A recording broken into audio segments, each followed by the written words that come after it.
नाशिकच्या मालेगावातही 15 ऑगस्टला चिकन मटण शॉप बंद राहणार आहेत। कल्याण डोंबिवली नागपूर नंतर आता मालेगाव महानगरपालिकेने देखील हा निर्णय घेतलेला आहे। नाशिकच्या मालेगावातही 15 ऑगस्टला आता चिकन आणि मटण शॉप बंद राहणार आहेत।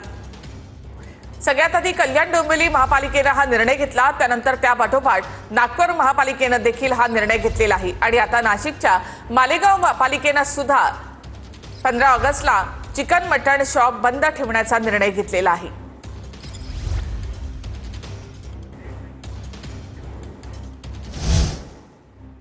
तर कल्याण डोंबिवलीमध्ये 15 ऑगस्टला चिकन मटण विक्री बंद असणार आहे। पालिका अतिरिक्त आयुक्तांकडून ही माहिती देण्यात आली। हिंदू खाटीक समाजाचा पालिकेच्या या निर्णयाला विरोध आहे। आम्हाला कुणाचं निवेदन प्राप्त झाल्यास आयुक्तांच्या निदर्शनास आणून देऊ, असं उपायुक्तांनी म्हटलेलं आहे। बदलत्या परिस्थितीनुसार काळानुरूप आदेश देखील बदलले जातात। त्यामुळे असं काही प्रशासनाची अशी काही ठाम भूमिका आहे किंवा याला काही हे आहे असं काही कृपया आपण समाज माध्यमांनी असं काही संभ्रम निर्माण करू नका। यामध्ये जर काही असेल, काही लोकांचा आग्रह असेल तर निश्चित त्याचे काही निवेदनं प्राप्त झाली तर आम्ही आयुक्त साहेबांच्या निदर्शनास आणून देऊ आणि त्यावर निश्चित विचार केला।